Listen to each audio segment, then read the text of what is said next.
Friends, triple R లాంటి mega block buster cinema తర్వాత రామ్ చరణ్ నుంచి వచ్చిన సినిమా గేమ్ చేంజర్. అలాగే శంకర్ తెరకెక్కించిన మొదటి తెలుగు సినిమా కూడా ఇదే. అన్నిటికీ మించి 450 కోట్లకు పైగా బడ్జెట్తో దిల్ రాజు తన బ్యానర్లో 50వ సినిమాగా గేమ్ చేంజర్ మూవీని ప్రేక్షకుల ముందుకు తీసుకొచ్చాడు. మరి వీళ్ళందరి కష్టం ఫలించిందా లేదా, సినిమా ఎలా ఉందో పూర్తి రివ్యూలో తెలుసుకుందాం. దానికంటే ముందు మీరు మన ఛానల్ని ఫస్ట్ టైం చూస్తున్నట్లయితే సబ్స్క్రైబ్ చేసుకోండి. ఐఏఎస్ రామ్ నందన్ అంటే ఈ క్యారెక్టర్లో రామ్ చరణ్ గారు ఒక స్ట్రిక్ట్ కలెక్టర్గా యాక్ట్ చేశారు. ప్రతిదీ రూల్ ప్రకారమే చేస్తూ ఉంటాడు. తన పరిధిలో ఏ తప్పు జరిగినా ఒప్పుకోడు. అలాంటి ఐఏఎస్ వైజాగ్ వచ్చిన తర్వాత సిటీని క్లీన్ చేసే పనిలో పడతాడు.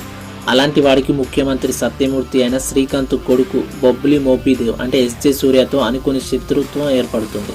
తన ప్రతి పనికి అడ్డొస్తున్న ఐఏఎస్ రామ్ నందన్ను అడ్డు తొలగించుకోవాలని అనుకుంటాడు మోపీదేవ్. అదే సమయంలో సత్యమూర్తి చనిపోతాడు.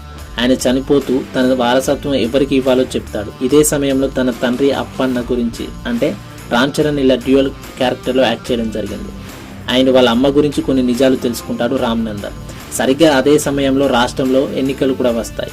ఆ తర్వాత ఏం జరిగింది, అసలు రామ్ చరణ్ జీవితంలో దీపిక అంటే కియారా అద్వానీ ఎలా వచ్చింది అనేది మిగిలిన స్టోరీ అన్నమాట. గేమ్ చేంజర్ సినిమా గురించి శంకర్ ముందు నుంచి ఒకే మాట చెప్తూ వచ్చాడు, ఇది ఇప్పటి వరకు చూడని కొత్త స్టోరీ కాదు అని. కానీ స్క్రీన్ పే చాలా కొత్తగా అండ్ ఇంట్రెస్టింగ్గా ఉంటుంది అని. తెలుగులో చాలా రోజుల తర్వాత వచ్చిన పక్కా పొలిటికల్ ఎంటర్టైనర్ ఈ గేమ్ చేంజర్.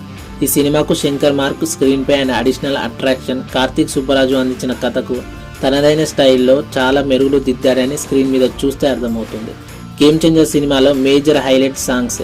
సినిమా మొదలైన 20 నిమిషాల్లోపే మెయిన్ కథలోకి వెళ్ళిపోయాడు శంకర్. ఎక్కడ టైం వేస్ట్ చేయకుండా తన స్క్రీన్ ప్లే మ్యూజిక్ మొదలు పెట్టాడు. టిపికల్ శంకర్ సినిమాలో కనిపించే సోషల్ పర్స్పెక్టివ్లో ఉన్న సీన్స్ ఈ సినిమాలో చాలానే ఉన్నాయి. దానికే కమర్షియల్ అంశాలు జోడించాడు శంకర్.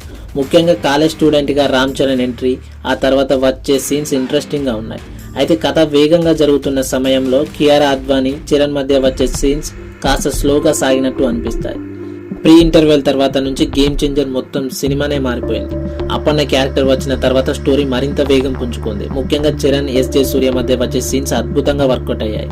తన సినిమాలో ఫ్లాష్ బ్యాక్ ఎపిసోడ్స్ ఎమోషనల్గా వర్కౌట్ చేయడం శంకర్ అలవాటు. గేమ్ చేంజర్ సినిమాలోని ఇదే చేశాడు శంకర్. అప్పన్న ఎపిసోడ్ ఎక్కడ ముగించాలో కరెక్ట్గా అక్కడే ముగించాడు డైరెక్టర్ శంకర్ గారు. అప్పన్న పాత్రను తీర్చిదిద్దిన విధానం అయితే నెక్స్ట్ లెవెల్ అని చెప్పవచ్చు.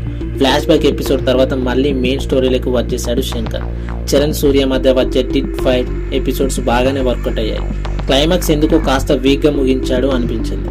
రామ్ చరణ్ ఈ సినిమాలో చాలా బాగా పర్ఫామ్ చేశాడు. ఇటు ఐఏఎస్ రామ్ నందన్గా అటు అప్పన్నగా 2 క్యారెక్టర్లోనూ కూడా చాలా బాగా నటించాడు రామ్ చరణ్. ఎమోషనల్ సీన్స్లో కూడా చాలా బాగా పర్ఫామ్ చేశాడు మెగా వారసుడు. ఇక అంజలి కూడా ఉన్నంతసేపు అద్భుతంగా నటించింది. కియారా అద్వానీ పర్లేదనిపించింది. ఎస్జే సూర్య ఈ సినిమాకు మరో ప్రధాన బలం. మోపీదేవి పాత్రకు ప్రాణం పోశాడు సూర్య. శ్రీకాంత్, సునీల్, జయరామ్, నాజర్ ఇలా సీనియర్ నటులు అందరూ తమ తమ పాత్రలకు న్యాయం చేశారని చెప్పవచ్చు.